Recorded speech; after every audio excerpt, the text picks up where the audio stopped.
এই জাদুবিদ্যা সত্য। এবং এখনকার অনেক ভণ্ড যে কবিরাজগুলো বের হয়েছে, এরা জিনকে তাবে করে নিয়ে এই জিনদের মধ্য দিয়ে মানুষের মধ্যে জাদু ছড়িয়ে দিয়েছে, এবং এর ফলশ্রুতিতে বহু পরিবার ধ্বংস হয়ে যাচ্ছে। এই জাদুবিদ্যা সত্য। আরও একটা জিনিস সত্য, নবী সাল্লাল্লাহু আলাইহি ওয়াসাল্লাম বলেছেন ইন্না আইনাল হক, চোখের নজর সত্য। নবী করিম সাল্লাল্লাহু আলাইহি ওয়াসাল্লাম বলেছেন চোখের বদনজর সত্য। এই যে আমরা বলি ফেসবুকে এত বেশি ছবি দিয়েন না ভাই, ছবি তুলেন না, ছবি তুলেন না, বারবার যে বলি নিষেধ করি, কারণ কি জানেন? একটাই কারণ, বিকজ চোখ লাগাটা সত্য। মানুষের চোখ লাগে, এই কথা শুনলে অনেক মজুমদাররা হাসবে না? কথা বুঝতে পারেন নাই? কিন্তু এটা সত্য, কারণ নবী করিম সাল্লাল্লাহু আলাইহি ওয়াসাল্লাম যা বলেছেন সাদাকাল্লাহু ওয়া সাদাকা রাসূলুহুল কারীম, নবী যা বলেছেন, আল্লাহ যা বলেছেন চিরায়ত সত্য, এর বাইরে কোনো সত্য আছে? আচ্ছা দেখেন, আমি বললাম যে জাদুবিদ্যা সত্য। এই জাদুবিদ্যার চর্চা মানুষ করে, এখনও করে, এবং এই জাদু দিয়ে মানুষের ক্ষতি করার জন্য জিনের প্রয়োজন হয়, দুষ্ট জিন। এই জিনগুলোকে মানুষ তাবে করে মানুষের ক্ষতি করার চেষ্টা করে। দেখবেন এখন গ্রামে গঞ্জে শহরে সব জায়গায় ছড়িয়ে পড়েছে না? দেখবেন, খুব সতর্ক থাকবেন। আমি পরে সলিউশন বলছি আপনাদেরকে। আরেকটা বলেছি, নবী সাল্লাল্লাহু আলাইহি ওয়াসাল্লাম বলেছেন চোখের বদনজর এমন সত্য যে একটা উটকে এই রান্নার ডেকচির মধ্যে ঢুকাই ফেলতে পারে। মানে একটা উট খুব সুন্দর ভালো, আপনি দেখছেন মাশাআল্লাহ বলেন নাই, নজর লেগেছে, উটটা মারা গেছে দেন, তারপর তাকে জবাই করে খেয়ে ফেলতে হয়েছে। একজন সাহাবী গোসল করছিলেন, গোসল, এটা হাদিস সহিহ, এই যে আলেম ওলামা যারা আছেন তারা জানেন যে এই হাদিস সহিহ। একজন সাহাবী গোসল করছেন, তার গায়ের চামড়াটা খুব সুন্দর ছিল, একদম স্কিনটা অনেক সুন্দর থাকে না এমন কিছু মানুষ? আচ্ছা, এখন আরেকজন সাহাবী এই গোসল দেখছেন দূর থেকে, দেখে বলছেন যে কি চমৎকার তার শরীরের রংটা, যেন কুমারী নারীর মতো, অনেকটা এমন একটা কথা তিনি বলেছিলেন। সাথে সাথে এই সাহাবী অজ্ঞান হয়ে পড়ে গেছে। কোন সাহাবী? যিনি গোসল করছিলেন। এটার আপনি কোনো ব্যাখ্যা দিতে পারবেন না তো, এখানে কোনো সায়েন্স দিয়ে বা মেডিকেল সায়েন্স দিয়ে আপনি কোনো ব্যাখ্যা করতে পারবেন না। একটা ব্যাখ্যা দিতে পারেন, কিন্তু কেন সেটা হলো সেটা আপনি অ্যান্সার খুঁজে পাবেন না। তো নবী সাল্লাল্লাহু আলাইহি ওয়াসাল্লামের কাছে নিয়ে যাওয়া হলো তাকে। তিনি বললেন যে এই ব্যক্তির ব্যাপারে কি কেউ ভালো মন্দ কিছু বলেছিল? তখন একজন সাহাবী বললেন হ্যাঁ, অমুকে বলেছে এর স্কিনটা অনেক সুন্দর, ওকে ডেকে নিয়ে আসুন। ওকে ডেকে আনা হলো। ডেকে আনার পর নবীজি তাকে অনেক শাসালেন, তোমরা তোমাদের ভাইদেরকে কি মেরে ফেলতে চাও? তখন এই সাহাবী তো অবাক, আমি আবার কখন মারতে চাইলাম ইয়া রাসূলুল্লাহ? আমি তো মারতে চাই নাই, আমি তো খালি বলেছি যে তার গায়ের রংটা অনেক সুন্দর। তখন তিনি বললেন কেন তুমি সুবহানাল্লাহ বললে না, কেন তুমি মাশাআল্লাহ বললে না? যখন মাশাআল্লাহ বলবেন, সুবহানাল্লাহ বলবেন, নজরটা লাগবে না। আর যখন আপনি মাশাআল্লাহ বলবেন না, সুবহানাল্লাহ বলবেন না, দেখবেন নজর লেগে গেছে। আপনি বিশ্বাস করেন ব্যবসা খুব ভালো চলছে, মানুষ বলল যে বাহ তোর তো ব্যবসা হেভি, লালে লাল শাহজালাল, ঠিক আছে, দেখবেন আপনার কেনা বেচা বন্ধ হয়ে গেছে। এরকম হবে, আমার কথাটা বিশ্বাস করেন। এটা কিন্তু সায়েন্স প্রমাণ করতে পারবে না, আল্লাহ এবং তার রাসূল বলেছেন, তার উপরে কোনো সত্য নেই। আছে সূরা কাহফ 29 নম্বর আয়াত পড়ে দেখেন, আল্লাহ পাক বলছেন ওয়াকুলিল হাক্কু মির রাব্বিকুম, সত্য সেটাই যা তোমার রবের পক্ষ থেকে আসে। ফামান শাআ ফালইউমিন, যার ইচ্ছা হয় বিশ্বাস করুক, ওয়ামান শাআ ফালইয়াকফুর, যার ইচ্ছা হয় সে অস্বীকার করুক। এই কারণে আমরা বলি ফেসবুকে এত বেশি ছবি দেওয়া, এই আই ওয়াশ করা, এই যে শোডাউন করা, হ্যাঁ, ইসলামের কিছু কাজ করলেন একদম মানুষকে না দেখাইতে পারলে ঘুম হচ্ছে না, এগুলো বন্ধ করেন, এগুলো বন্ধ করে দেন আল্লাহর ওয়াস্তে। অফলাইনে কাজ করেন, নিজেকে গোপন করার চেষ্টা করেন। যত বেশি মানুষের কাছে নিজেকে এক্সপোজ করবেন, কাজের বরকত কমে যাবে, কাজের বরকত কমে যাবে, চোখ লাগবে, নজর লাগবে। এবং চোখ লাগা বদ নজরে বহু আলেম আস্তে আস্তে মাঠ থেকে মাইনাস হয়ে গেছে না? যায় নাই? এখন কি আলেমদের সংখ্যা বেশি না কম? যত দিন যাবে আলেমের সংখ্যা আরও কমে যাবে। নবীজি বলেছেন আলেমদের সংখ্যা কমতে থাকবে, মানুষ জাহেলদেরকে আলেম বানিয়ে নেবে। তো প্রিয় ভাইরা, জাদুবিদ্যা সত্য, চোখের বদনজর সত্য, রাতের এই অনিষ্টগুলো সত্য, রাতের বেলা অনেক ক্ষতি আছে।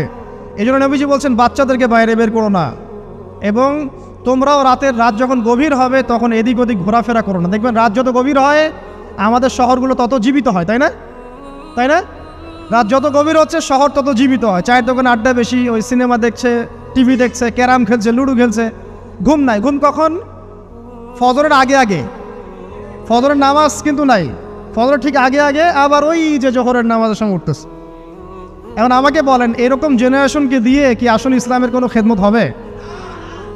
আচ্ছা, নবীজি রাতের বেলা আর্লি ঘুমাতেন, আল্লাহ পাক আমাদের সবাইকে তাড়াতাড়ি ঘুমানোর তৌফিক দান করুন।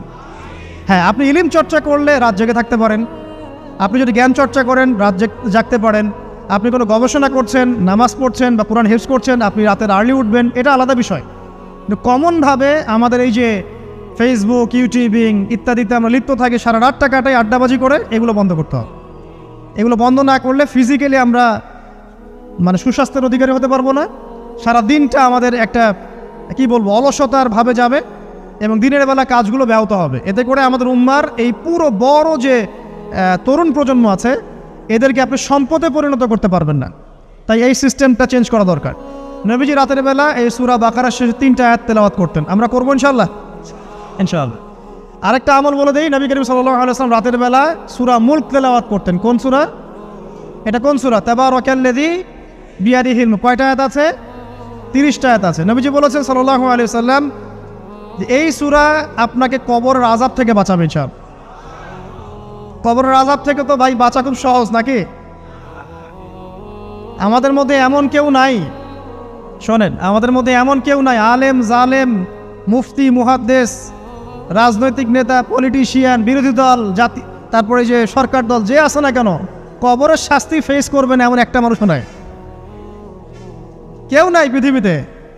এই যে আপনি দেখছেন ওই যে কি ইসরায়েলের প্রধানমন্ত্রী, ওই রাশিয়ার প্রধানমন্ত্রী, ওই চায়নার সভ্যতা, পশ্চিমা সভ্যতা, এমন কেউ নাই পৃথিবীতে এখন যাকে কবরের শাস্তি ভোগ করতে হবে না। আছে? সবচেয়ে লঘু শাস্তি মানে লঘু চাপ,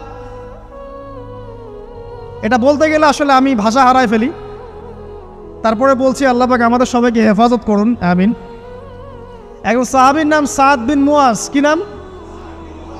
নবী করিম সাল্লাল্লাহু আলাইহি ওয়াসাল্লামের সাথে একদম ডান হাত হয়ে যুদ্ধ করেছেন দীর্ঘদিন। বদর তিনি বীর সেনা, উহুদের বীর সেনা, ঠিক আছে। খন্দকের যুদ্ধেও বীর বিক্রমে যুদ্ধ করেছেন। তিনি আনসার সাহাবী, একদম মদিনার নেতা সাহাবী। সব সাহাবী কিন্তু একরকম নন, কেউ ছিলেন নেতৃস্থানীয় সাহাবী, তিনি ছিলেন একজন নেতৃস্থানীয় সাহাবী, ঠিক আছে। সাদ বিন মুয়াজ নবী করিম সাল্লাল্লাহু আলাইহি ওয়াসাল্লাম এত ভালোবাসতেন তাকে, এত ভালোবাসতেন যে তাকে নিজের মনে করতেন যে সাদ বিন মুয়াজ আনসাররা আমার নিজের। চারটাখানি কথা।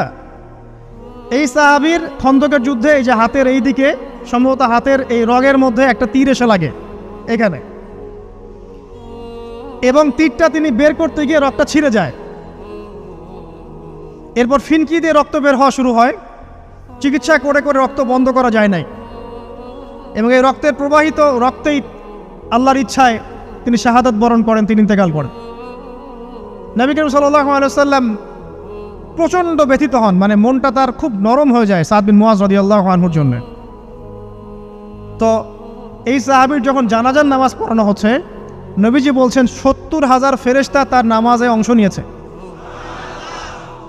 আর এই সাহাবীকে যখন কবরে শোয়ানো হয়েছে, নবী করিম সাল্লাল্লাহু আলাইহি ওয়াসাল্লাম পরে জানিয়েছেন কবরের যে মৃদু চাপ, সাদ বিন মুয়াজ রাদিয়াল্লাহু আনহুর কবরেও সেই মৃদু চাপ দেওয়া হয়েছে। আমি কি বুঝাতে পারলাম ভাই? আমাদের কোনো দাম আছে এখনকার পলিটিশিয়ানদের কোনো দাম আছে? এখনকার সমাজ নেতার কোনো দাম আছে? এখনকার সুদখোরদের কোনো দাম আছে? এই ঘুষখোর দুর্নীতিবাজদের কোনো দাম আছে? আমরা যারা কাঠমোল্লা হয়ে আছি আমাদের কোনো দাম আছে? সাদ বিন মুয়াজ রাদিয়াল্লাহু আনহু যদি কবরের শাস্তি তাকে না ছাড়ে, প্রশ্ন উত্তর পর্ব তাকে না ছাড়ে, আমরা পার পাবো? নবী করিম সাল্লাল্লাহু আলাইহি ওয়াসাল্লাম বলছেন সূরা মুলক তেলাওয়াত করো রাতের বেলা, ইনশাআল্লাহ সূরা মুলকের তেলাওয়াত কবরের আযাব থেকে তোমাকে বাঁচান। আর আমাদের তো ভাই কবরে সবাই সাথে যাবে না, গার্লফ্রেন্ড যাবে না, বাপ মা ভাই বোন সবাই যাবে না। একজন ব্যক্তি সুদ খাচ্ছে, জিজ্ঞাসা করে দেখেন কেন খায়, বলবে তার সন্তানের জন্য খায়, তার বউয়ের জন্য খায়, তার মা বাবাকে দেখতে হবে তাই খায়, তাই না? একজন ব্যক্তি ঘুষ খায়, বলবে আমার পরিবারের জন্য খাই। একজন দুর্নীতি করছে, পুকুর চুরি করছে, বলবে দুর্নীতি করছে আমার পরিবারের জন্য খাই, পরিবার ভালো থাকবে। সবার একই এক্সকিউজ যে পরিবার যেন ভালো থাকে, আমার সন্তানরা যেন ভালো থাকে, আগামী প্রজন্মের জন্য কিছু রেখে যেতে পারি, তাই না? এরকম একটা মানুষও কি আপনার সাথে কবরে যাবে? আরে এই বোকা মানুষ কেন বোঝে না যে আপনার কবরে আপনাকেই যেতে হবে? তাহলে আপনি কি কারণে অন্যের কারণে নিজের পরকাল নষ্ট করছেন? অন্যের সুখের জন্য আপনি আপনার পরকাল নষ্ট করছেন। সুদ খাচ্ছেন, দিব্যি মায়ের সাথে জেনা করছেন। আপনাদের এলাকায় নাকি সুদের সমস্যা অনেক বেশি। কয়েকটা হাদিস বলে দেই, আমি ওদেরকে আক্রমণ করতে আসি নাই, আমি শুধু তাদেরকে 3টে হাদিস শোনাতে এসেছি। 1 নম্বর হাদিস শোনেন। আল্লাহর নবী মুহাম্মদ সাল্লাল্লাহু আলাইহি ওয়াসাল্লাম বলেছেন, সুদের পাপের 73টা শাখা আছে। কয়টা? কোনো হাদিসে 70টাও আছে, কোনো হাদিসে 73টা আছে। বলছেন যে সবচেয়ে নিচের শাখাটা হচ্ছে, সুদের পাপের সবচেয়ে নিচের শাখা হচ্ছে যে যেন কোনো ব্যক্তি তার মাকে রেপ করলো, তার মাকে ধর্ষণ করলো। 1 দিরহাম যে ব্যক্তি সুদ খায়, সহিহ বুখারীতে আরেকটা হাদিস এসেছে, সে যেন 36টা মেয়েকে ধর্ষণ করলো। আর আমি একটা কথা বানায় বলছি না, যদি বিশ্বাস না হয় কওমি মাদ্রাসা আছে, আলেম ওলামা আছে, গিয়ে বুখারী খুলতে বলেন, পড়তে বলেন, খালি একবার পড়তে বলেন, দেখেন যদি না থাকে তাহলে আমাকে এর সাথে থাপ্পড় দিয়ে যায়। যদি না থাকে হাদিস এটা, তাহলে আমার গালে একটা থাপ্পড় দিয়ে যায়। আর যদি থাকে তাহলে আল্লাহর রাস্তায় সুদ খাওয়া ছেড়ে দেন। কোনটা করবেন? চ্যালেঞ্জ করবেন? নবীজি বলেছেন, 1টা দিরহাম যে ব্যক্তি সুদ খায়, দিরহাম মানে কি? রৌপ্য মুদ্রা। এটা এখন দেখতে পারবেন না, জাদুঘরে আছে।